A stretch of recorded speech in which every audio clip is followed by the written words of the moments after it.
Hello, welcome to another video. Friday night স্ম্যাকডাউনের একটা দারুণ ইন্টারেস্টিং ইভেন্ট দেখা গেছে, যেখানে বেশ কিছু ইন্টারেস্টিং ম্যাচ এবং কিছু মুভমেন্টস ছিল, সেগুলো নিয়ে ভিডিওটা থাকবে।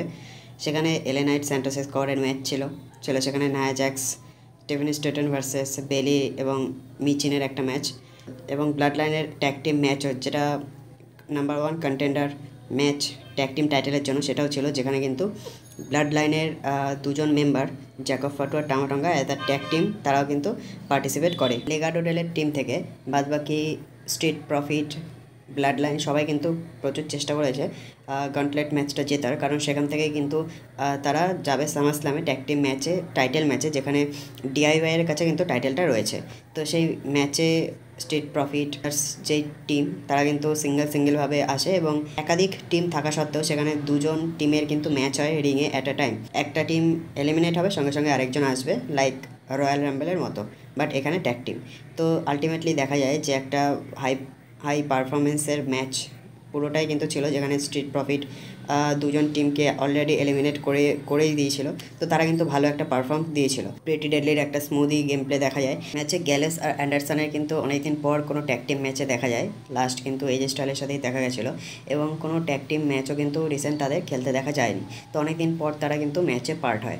আর তাছাড়াও ব্লাড লাইনে Jacob Fatu as the aggressive player প্রতিবারের মতো কিন্তু দেখা যায়, সে একাই কিন্তু, এবং সাথে টামাটঙ্গাও ছিল, তাদের দুজনের কিন্তু একটা ভালো মেলবন্ধন দেখা যায়, একটা অ্যাগ্রেসিভ ডমিনেটিং গেম প্লে দেখা যায়। তো তারা অবভিয়াসলি তারাই ট্যাগ টিম ম্যাচটা জিতে যায়, এবং তারা কিন্তু কন্টেন্ডার নাম্বার 1 হয়ে যায়, যেখানে সামারস্ল্যামে ডিআইওয়াইয়ের সাথে যে টাইটেল ম্যাচ হবে সেখানেই ডিসাইড হবে তারা কি টাইটেলটা জিততে পারবে কিনা। তো ব্লাড লাইন কিন্তু আলাদাই চলছে, আর অন্যদিকে কোরিওর্সের সাথে সোলো সিকোয়ারও কিন্তু একটা টাইটেল নিয়ে ক্ল্যাশ চলছে। সোলো কি আদৌ ডিজার্ভ করে সেটা নিয়ে কোরিওর্সের মধ্যে কিন্তু এখনও সন্দেহটা সে প্রকাশ করে, যে সে এতদিন ভাবতো কোরিওর্স যে সোলো সিকোয়া টাইটেলটা ডিজার্ভ করে না। সাথে হওয়া এবং partner Kevin women's, Randy Orton কিন্তু ব্রুটালি ইনজিওর্ড হয় ব্লাড লাইনের জন্য, সেখানে টাইটেলটাই কিন্তু বাজি রাখে কোরিওর্স, এবং সেখানে সে সোলো সিকোয়ার সাথে one match, face to face match খেলবে। সেখানে সে যদি জিততে পারে তবেই কিন্তু সোলো যদি জিততে পারে অবভিয়াসলি সে রুল করবে, এবং কোরিওর্স কিন্তু যেমন রোমান রেঞ্জ সে রেসলম্যানিয়া এক্সেলের টাইটেল থেকে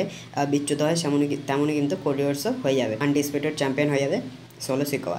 তো সামারস্ল্যামে সেই একটা দুর্দর্শ ম্যাচ দেখা যাবে, এবং আলটিমেটলি ব্লাড লাইন কি ট্যাগ টিম এবং সোলো ম্যাচ সেটা রুল করবে, আনডিসপিউটেড টাইটেল হোল্ডার হবে, এবং তারাই কি রুল করবে সেটাই এখন দেখার।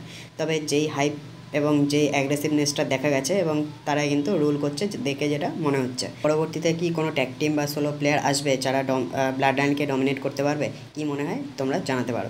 নায়া Jax, Stephen Staton versus Michin এবং বেলির একটা ট্যাগ টিম ম্যাচ হয়েছিল, যেখানে একটা হাই ফ্লাইং পারফরমেন্স কিন্তু দেখা গেছে, হাই ইন্টেন্স গেম প্লেও কিন্তু ছিল। তবে মিচিন কিন্তু ফার্স্টেই নায়া জ্যাক্স দ্বারা ডাউন হয়ে যায়, এবং বেলি কিন্তু অর্ধেকের বেশি ম্যাচটা তাকে খেলতে দেখা যায়।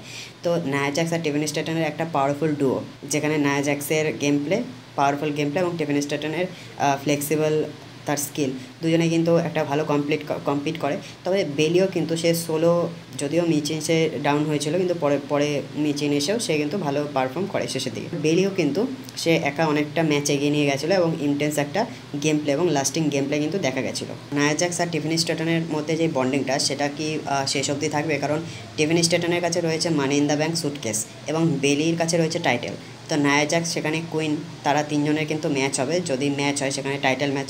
নায়া জ্যাক্স আর বেলির ম্যাচে স্টিফেন স্ট্যাটন যে money in the bank suitcase TV time আসবে কি না সেটা নিয়ে কিন্তু এখনও সংশয় রয়েছে, কারণ টিফিনি আর নায়া জ্যাক্সের একটা ভালো বন্ডিং দেখা যাচ্ছে, এবং নায়া জ্যাক্সের ফেভারেই টিফিনি থাকবে কিনা সেটাও কিন্তু একটা বড় কোশ্চেন তৈরি করছে। তোমাদের কি মনে হয় জানাতে পারো, যে স্টিফেন স্ট্যাটন পরবর্তী সে টাইটেল হোল্ডার হবে, নাকি নায়া জ্যাক্সই ultimately queen women's title holder হবে, সেটাই কিন্তু এখন দেখার বিষয়। তবে বিয়াঙ্কা বেলার আর জেড কার্গিল যে বেঞ্চমার্কটা তৈরি করেছে as a tag team player, সেটা কিন্তু নায়া জ্যাক্স আর টিফিনের যেই একটা পাওয়ারফুল ডুও, সে তেমনই কিন্তু বিয়াঙ্কা বেলার আর জেড কার্গিলের টিমটাকে দেখে মনে হচ্ছে। ইউটু টিমের কাছে যেই tag team women's tag team টাইটেলটা রয়েছে, তো তাদের দিকে কিন্তু আস্তে আস্তে এগোচ্ছে, যেখানে তারা কম্পিট করবে ট্যাগ টিম টাইটেলের জন্য। চেলসি গ্রিন আর পিপার নেভেন অলরেডি তারা কিন্তু একটু ব্যাকওয়ার্ড হয়ে রয়েছে, তো পরবর্তীতে তাদের মাঝে তারা কি ইন্টারাপ্ট করবে, নাকি আলটিমেটলি যে সামারস্ল্যামে tag team women's tag team title কে সেটা নিশ্চিত হয়ে যাবে, সেটাই এখন দেখার। এলএ নাইট কিন্তু আলাদাই হাইপে চলছে, তার সাথে স্যান্টোস এসকোবারের একটা ভালো পারফরমেন্স ম্যাচ দেখা যায়, যেটা লং লাস্টিংও হয় এবং ইন্টেন্সিফাইও হয়। তো যেখানে ইলেকট্রা লোপেজের ইনভলভমেন্টও থাকে স্যান্টোস এসকোবারের পক্ষ থেকে, তো সেখানে এলএ নাইটকে ডিস্টার্ব করে দেওয়ারও কিন্তু একটা পসিবিলিটি ছিল। তো সেখানে এলএ নাইট সে ট্যাকেল করে এবং স্যান্টোস এসকোবারের সাথে হাই কিকিং তাদের একটা ভালো গেম প্লে দেখা যায়। পরবর্তীতে বিএফটির দ্বারা কিন্তু ম্যাচ শেষের পথেই তখনই কিন্তু একটা টুইস্ট দেখা যায় লোগান পলের এন্ট্রি, এবং লোগান পল কিন্তু তাকে অ্যাটাক করতে যায় এবং সেখানেও কিন্তু এলএ নাইট তার আইকিউর একটা পরিচয় দিয়ে লোগানকে সে ডাউন করে দেয় এবং লোগানকে পিছোপা হতে সে কিন্তু বাধ্য করে। স্যান্টোস এসকোবারকে তো ওদিকে বিএফটি দিয়ে সে ডিফিট করে দেয় এবং লোগান পলকেও সে ডাউন করে দেয়। তো এলএ নাইট কিন্তু তার একটা অ্যাথলেটিক্সিজমের পরিচয় সে দিয়েছে, যেটা দেখে মনে হচ্ছে। পরবর্তী সামার স্ল্যামে লোগান পল এবং এলএ নাইটের ম্যাচে এলএ নাইট কি তার জায়গাটা ধরে রাখতে পারবে এবং জিততে পারবে লোগান পলের থেকে টাইটেলটা, সেটাই এখন দেখার। তো ভিডিওটা ভালো লাগলে অবশ্যই লাইক শেয়ার সাবস্ক্রাইব করতে ভুলো না। এমনই ইন্টারেস্টিং ভিডিও আমি নিয়ে আসতে চলেছি, শর্টস এবং লং ফর্মে তোমরা দেখতে পারবে।